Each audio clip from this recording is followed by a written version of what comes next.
Praise the Lord, hallelujah. கிறிஸ்துவுக்குள் பிரியமானவர்களே, இந்த ஓய்வு நாளிலும் தேவ செய்தி கேட்க வந்த ஒவ்வொருவரையும் இயேசுவின் நாமத்தினாலே அன்பின் வாழ்த்துக்கள். ஆமென், ஹalleluya. நம்முடைய இரட்சகர் நம்மோடு இருக்கிறார். நம்ம நடத்த அவர் வல்லமுள்ள தெய்வமாய் இருக்கிறார். ஹalleluya. சோ ஒவ்வொரு வாரமும் நீங்கள் பிரசங்கத்தை கேட்க வருகிறீர்கள். கர்த்தருடைய வார்த்தையின்படி தேவனை எப்படி நடத்துவாரோ என்று விசுவாசத்தோடு கேட்க வரீங்க. அந்த விசுவாசம் உங்களை வாழ வைக்கும். சோ நம்பிக்கையோடு இருங்க. எந்த காரியத்தை குறித்தும் பயப்படாதீங்க. சோ பயமுள்ள ஆவியை கர்த்தர் நமக்கு தரவே இல்லை. கர்த்தர் நமக்கு பலமும் தெளிந்த புத்தியும் அன்பும் நிறைந்த ஆவியை கொடுத்தார் என்று வேதம் சொல்லுகிறது. ஆகையால நல்ல திடமா இருந்து கர்த்தருடைய வார்த்தையை கேட்டு அந்த பிரசங்கத்தின்படி உங்கள் வாழ்க்கையை அமைத்துக் கொள்ளுங்கள். நிச்சயமா கர்த்தர் உங்களை ஆசீர்வதித்து நடத்துவார். ஆமென். இப்பொழுது நம்ம பிரசங்கத்துக்கு முன்பதாக கண்களை மூடி நாம் ஜெபிப்போம். இந்த பிரசங்கத்தை கர்த்தர் ஆசீர்வதிக்கும்படியாக. அன்பு ரட்சகா, இந்த நாளில உங்களுடைய கரம் கூடவே இருந்து வழி நடத்துவதாக. ஏசப்பா, இன்றைக்கு ஆண்டவரே அப்பா யூடியூப் மூலமா பார்த்து கொண்டிருக்கிற ஒவ்வொரு பிள்ளைகளையும் நீர் ஆசீர்வதிங்க.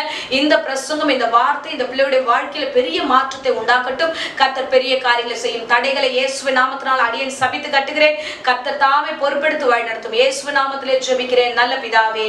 ஆமென். ஆமென். Praise the Lord. Hallelujah. So கர்த்தர் நல்லவர். ஆமென். So இப்பொழுது வேத வசனத்துக்கு நேராக நம்முடைய கவனத்தை திருப்புவோம். எசேக்கியேல் 36ஆம் அதிகாரம் 36வது வசனத்தை நாம் வாசிப்போம். எசேக்கியேல் 36வது வசனம். கர்த்தராகி நான் நிர்மூலமானவைகளை கட்டுகிறேன் என்றும் பாழானதை பயிர் நிலமாக்குகிறேன் என்றும் அப்பொழுது உங்களை சுற்றிலுமுள்ள மீதியான ஜாதிகள் அறிந்து கொள்வார்கள்.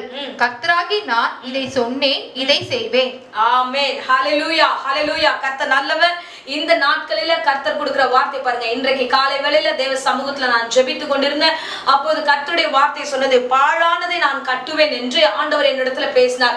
இவ்விதமாகவே இந்த வசனத்தை ஆண்டவர் என்னை வழி நடத்தினார். பாருங்க, கர்த்தராகி நான் நிர்மூலமானவைகளை கட்டுகிறேன். ஹalleluya. இன்றைக்கு ஒவ்வொருவருடைய வாழ்க்கையில இருக்கிற நிர்மூலமான காரியங்கள், தேர்தல் அடையாத காரியங்கள், வாழ்க்கை இழந்த காரியங்கள், சூழ்நிலைகள் வேறு விதமா இருந்திருக்கும். ஒருவேளை வேலை ஸ்தலத்துல ஒரு விதமாய் இழந்தது போல நம்ம காணப்படலாம். என்ன ஆண்டவரே, எங்க வாழ்க்கை இப்படி ஆயிடுச்சு என்று ஒரு குழப்பத்தோட, ஒரு பலவீனமான சிந்தைகளோட நீங்க காணப்படலாம். ஹalleluya. இன்றைக்கு தேசமே எப்படி இருக்குன்னா பாழாய் கிடக்கிறது. எப்படி அதை தேர செய்யறதுன்னு தெரியல. பெரிய தலைவர்களுக்கே ஒண்ணுமே புரியல. இந்த ஒவ்வொரு பெரிய பெரிய வல்லரசு நாடுகளும் குழப்பத்துல இருக்குது. எப்படி நம்ம நாட்டை மறுபடியும் கட்டி எழுப்புவது என்று பொருளாதாரத்திலையும் விழுந்து போயிருக்கிறது. சூழ்நிலைகள் எல்லாம் வியாதியின் மத்தியில விழுந்து போயிருக்கிறது. அதே போல ஒவ்வொருடைய ஆவிக்குரிய வாழ்க்கையிலும் இன்றைக்கு ஒரு குழப்ப நிலை காணப்படுகிறது. என்ன செய்வது, ஏதோ தானோ என்று ஆவிக்குரிய வாழ்க்கை கடந்து போகிறது. வாழ வழி இல்லாமல் என்னவாகும், எப்படி ஆகும். சோ குடும்ப சூழ்நிலையும் சரியில்லை. சோ எதிர்கால திட்டங்களும் சரியா இல்ல. வியாபார ரீதியாகவும் சரியா இல்ல. சோ தொழில் ரீதியா எந்த காரியத்துல முன்னெடுத்து போனாலும் வழியும் தெரியல. இந்த குழப்பத்தோடு இருக்கிற இன்றைக்கு அருமையான பிள்ளைகளே, இன்றைக்கு கர்த்தர் கொடுக்கிற வார்த்தை தான் இந்த வார்த்தை. பாழாய் கிடக்கிற ஆண்டவரே, இந்த காரியம் மட்டும் தேர்தல் அடையல, இந்த காரியம் மட்டும் நான் எழுந்து நிற்கலையே, நான் என்ன செய்வேன் என்று குழப்பத்தோடு இருந்தீங்கன்னா, இன்றைக்கு கர்த்தர் சொல்லுகிற வார்த்தை பாத்தீங்கன்னா, ஆண்டவர் பயிர் நிலமாய் மாற்றுவேன் என்று வார்த்தை கொடுத்திருக்கிறார். ஹalleluya. ஹalleluya. கர்த்தர் நல்லவர். பாருங்க, அதை மாற்றி அடுத்த வார்த்தை சொல்லுகிறது. என்ன வார்த்தை என்றால், அப்பொழுது வாசிப்போம். அப்பொழுது உங்களை சுற்றிலும் உள்ள மீதியான ஜாதிகள் அறிந்து கொள்வார்கள்.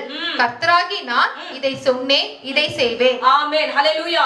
உங்கள் வாழ்க்கை மாறும் பொழுது, உங்கள் தொழில் ரீதியாக காரியங்கள் மாறும் பொழுது, உங்களை சார்ந்திருந்தவர்கள், உங்களை சுற்றி இருக்கிறவர்கள், புற ஜாதிகள் சாட்சியாய் அறிவிக்கத்தக்கதாய் வசனம் சொல்கிறது. மீதியான ஜாதிகள் அறிந்து கொள்வார்கள் கர்த்தர் உங்களோடு இருக்கிறார் என்பதை. ஹalleluya. இன்றைக்கு கர்த்தர் சொல்ல, நான் சொன்னேன், நான் சொன்னதை செய்வேன். ஹalleluya. சொன்னது யாருன்னு பாருங்க. மனுஷன் சொல்ற வார்த்தையா இருந்ததுன்னா அது நிறைவேறாது.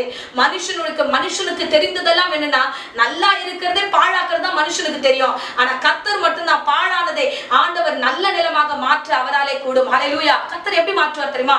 வேத வசனம் சொல்லுகிறது, அவர் ஏதேன் தோட்டத்தை போல மாற்றுவேன் என்று. அதற்கு மேல் வசனத்தை வாசிப்போம். 35ஆம் வசனத்தை வாசிங்க. பாழாய் கிடந்த இத்தேசம் ஏதேன் தோட்டத்தை போலாயிற்று என்றும் அவாந்தரமும் பாழும் நிலமுமாயிருந்த பட்டணங்கள் அரணிப்பானவைகளும் குடியேற்றப்பட்டவைகளுமாய் இருக்கிறது என்றும் சொல்லுவார்கள். ஆமென். ஹalleluya. சோ புறஜாதிகளுக்கு மத்தியில் ஒரு மிகப்பெரிய சாட்சி உள்ள காரியமாக கர்த்தர் மாற்றுவார். ஏதேன் தோட்டத்தை போலனா, ஏதேன் தோட்டத்துல கர்த்தர் முதல்ல உருவாக்கும் போது சகலவற்றையும் படைத்தது எப்படியோ, சோ அதே போல உங்களுடைய காரியங்கள், உங்களுடைய வியாபாரங்கள், உங்களுடைய வீட்டின் காரியங்களை கர்த்தர் தேர்ந்தெடுக்க செய்வேன் என்று கர்த்தர் வாக்கு கொடுக்கிறார். ஹalleluya. கர்த்தர் வாக்கு மாறாதவர். உங்களுக்கு கொடுத்த வார்த்தை அவர் நிறைவேற்ற வல்லவராய் இருக்கிறார். ஹalleluya. இழந்ததை போல காணப்படும் காணப்படலாம். இழப்பானது உன்னை பார்த்து சொல்வார்கள், இது எல்லாத்தையும் இழந்துச்சு, இவங்க கிட்ட ஒண்ணுமே இல்ல, இவர்கள் எல்லாவற்றையும் இழந்தார்கள் என்று சொல்லலாம். ஆனா ஆண்டவர் சொல்லுகிறார், இழந்ததை தான் நான் ஆண்டவர் உனக்கு திரும்ப கொடுப்பேன் என்று சொல்லுகிறார். திரும்ப மாற்றுவேன், அது ஒரு புதிய காரியமாக மாறும் என்று கர்த்தர் சொல்லுகிறார். அல்லேலூயா. நிர்மூலமான பட்டணங்களையும் அரணிப்பானதாகவும் குடியேற்றத்தக்கதாக தகுதி உள்ள பட்டணமாக மாறும் என்று கர்த்தருடைய வேதம் சொல்லுகிறது. அல்லேலூயா. கர்த்தருடைய வேத வசனம், கர்த்தருடைய வாக்குத்தத்தம் ஒன்றும் மாறாது.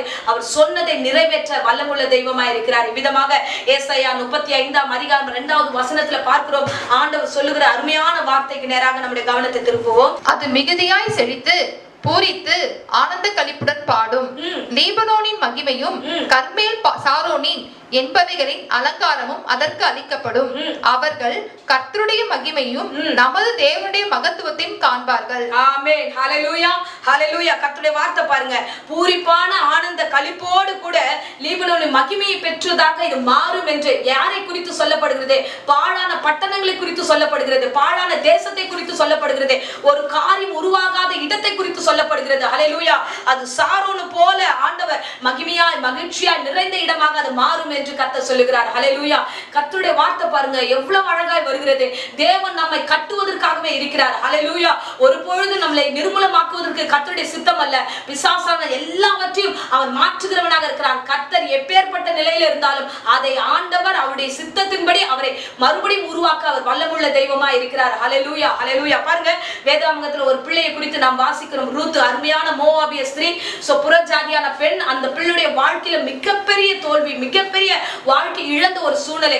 திருமணமான சில நாட்களுக்குள்ளாகவே தன் கணவனை அவள் இழந்து போகிறார். இழந்து போன அந்த சூழ்நிலையில அவர் மடிவோடு அவளுடைய வாழ்க்கை இருந்தாலும் அவள் என்ன முடிவெடுக்கிறானா, தன் தேவனை அவள் உறுதியாய் பற்றி கொண்டார். அவங்க மாமியார் பிடித்திருந்த அந்த தெய்வத்தை அவள் உறுதியாய் பற்றிருந்தார் என்று வேதம் சொல்கிறது. அந்த தெய்வத்தை அவள் உறுதியாய் பற்றி கொண்டிருக்கும் பொழுது அவருடைய வாழ்க்கையின் தரம் மாற்றப்படுகிறது. ஹல்லேலூயா. அவங்க மாமியார் கூப்பிட்டு சொல்றாங்க, அம்மா இந்த நாட்கள்ல எனக்கு பிள்ளை எல்லாம் பிறக்காது, நீங்க உங்க தாய் வீட்டுக்கு போங்க என்று ரூத்தை பார்த்து சொல்லும்போது ரூத் சொல்லுவா, இல்ல இல்ல உங்க தேசம் தான் என்னுடைய தேசம் என்று அருமையாய் சொல்லுவாள். ரூத் 1ஆம் அதிகாரம் 16வது வசனத்தை நாம் வாசிப்போம். அதற்கு ரூத், நான் உம்மை பின்பற்றாமல் உம்மை விட்டு திரும்பி போவதை குறித்து என்னோட பேச வேண்டாம். பாருங்க, மாமியாரோட அவ சொல்ற வார்த்தை பாருங்க, நான் திரும்பி போறது குறித்து பேசாதீங்க. ஹல்லேலூயா. பாழா இருக்கிற அந்த தேசம் தான், பாழான வாழ்க்கை தான் அவளுடைய வாழ்க்கை. அவ திரும்பி போயிருக்கலாம், ஆனா அவள் தெய்வத்தை அவள் பற்றி கொண்டிருக்கிறார். நகோமியுடைய தெய்வத்தை அவள் பற்றி கொண்டிருக்கிறார். யெகோவாவை அவள் தன்னுடைய தெய்வமாக அவள் பற்றி கொண்டிருக்கிறாள். ஹல்லேலூயா. வாசிப்போம். நீர் போகும் இடத்திற்கு நானும் வருவேன், நீர் தங்கும் இடத்திலே நானும் தங்குவேன். உம்முடைய ஜனம் என்னுடைய ஜனம், உம்முடைய தேவன் என்னுடைய தேவன். ஆமென். ஹல்லேலூயா. உம்முடைய தெய்வம் என்னுடைய தெய்வம் என்று அவள் உறுதியாய் பற்றி கொண்டிருந்தார். பாருங்க, அவ எவ்வளவு அழகா நேர்த்தியா இந்த வார்த்தைகளை சொல்லுகிறார். உம்முடைய தேவன் என்னுடைய தேவன் என்று சொல்லி உறுதியாய் பற்றி கொண்டிருந்தார். அந்த உறுதியை கர்த்தர் கண்டார். ஆமென். ஹல்லேலூயா. நகோமியுடைய இனத்தார் ஆகிய போவாஸ் இடத்துல வேலைக்கு போகிறார். வேலைக்கு போய் அந்த இடத்துல வேலையின் காரியங்களில கர்த்தர் அந்த பாழான மகளுடைய வாழ்க்கையின் சூழ்நிலைகளை அந்த போவாஸ் கண்டு அருமையான ஒரு சாட்சி சொல்லுகிறார். வாசிப்போம் 11வது வசனம். போவாஸ் இவ்விதமாய் அவளை பார்த்து சொல்லுகிற வார்த்தை.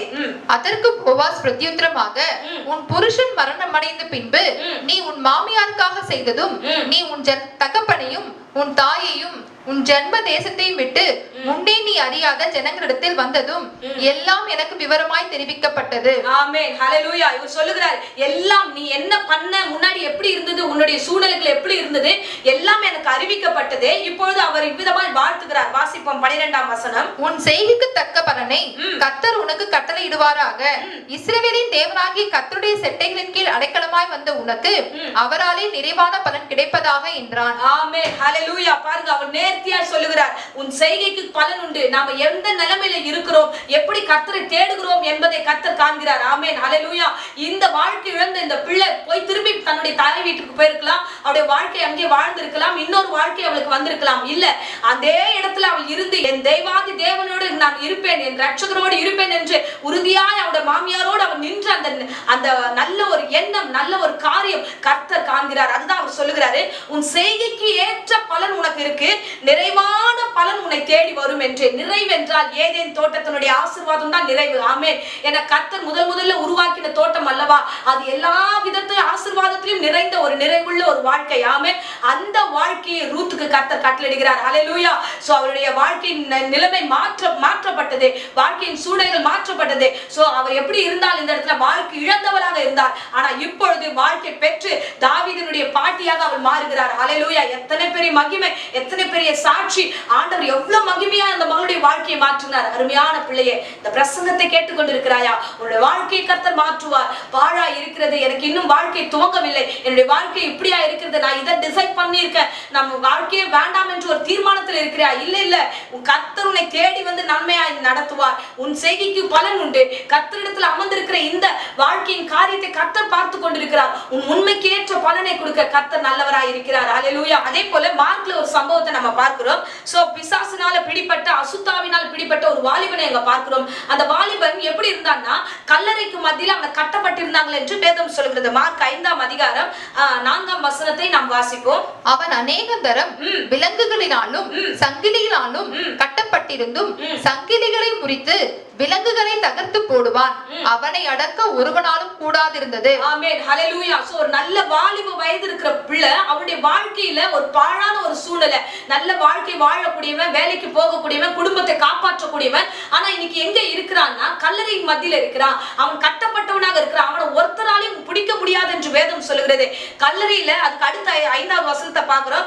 எப்பொழுதும் இரவும் பகலும் மலைகளில் அவன் என்ன பண்ணுவான்? கல்லறைகளுக்கு மத்தியில இருந்துகிட்டு கூக்குரலிட்டு கொண்டே இருப்பான். அவன் என்ன பேசுறான், அவன் என்ன செய்யறான், என்ன பண்றானே அவனுக்கு தெரியாது. அவன் கூக்குரலிட்டு கொண்டே இருப்பான். அருமையான வாலிப பிள்ளைகளே, அருமையான தேவ பிள்ளைகளே, இந்த வேளையில தேவ சமூகத்துல இருக்கிறீங்களா? சோ கர்த்தர் உங்களிடத்துல பேசுகிறார். கர்த்தருடைய வசனத்தை கேட்க வந்தவர்களே, உங்கள் வாழ்க்கை இப்பேற்பட்ட ஒரு சூழ்நிலையில இருக்கலாம். ஆனா கர்த்தர் உங்களை மாற்ற வல்லவராய் இருக்கிறார். அப்பேற்பட்ட இடத்துல இயேசு கடந்து வருகிறார். இயேசு வந்த மாத்திரத்திலே அவனுடைய வாழ்க்கை மாறியது. அவன் இயேசுவை கண்ட மாத்திரத்திலே கர்த்தர் இந்த வேளையில அவனுடைய வாழ்க்கை மாற்றி போட அவர் வல்லமுள்ள தெய்வமா இருக்கிறார். ஹல்லேலூயா. இந்த பிரசங்கத்தை கேட்க எப்போது நீங்கள் உங்கள் செவிகளை திறந்தீர்களோ அப்போது உங்கள் வாழ்க்கையின் காரியங்கள் மாறும். எப்படி தெரியுமா அவனுடைய வாழ்க்கை எப்படி மாறியது என்றால், 15ஆவது வசனம் இவ்விதமாய் சொல்லுகிறது.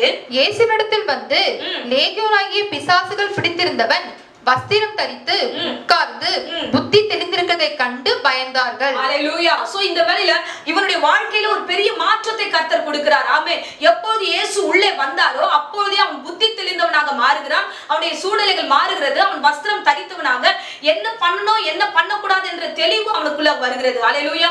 அன்பு பிள்ளையே, இதுவே அனுகிரக காலம். இதுவே கர்த்தர் நமக்கு கொடுத்திருக்கிற ரட்சணிய நாள். இப்போதே நீங்கள் எவ்வளவு தூரம் வெளியே இருந்தாலும் சரி, அது உங்களுக்கு எப்படிப்பட்ட ஒரு நிலைமையா இருக்குன்னா, கல்லறையில இருப்பது போல இருக்கும். கர்த்தரண்டையில கடந்து வாங்க. பாழாய் கிடக்குறீங்களே, எவ்வளவு தூரம் வெளியில இருப்பீங்க, எவ்வளவு தூரம் வாழ்க்கை எழுந்து போய் சுற்றி கொண்டிருப்பீர்கள். கடந்து வாங்க, கர்த்தருடைய சமூகத்துக்கு வாங்க, கர்த்தருடைய வார்த்தையை கேளுங்க.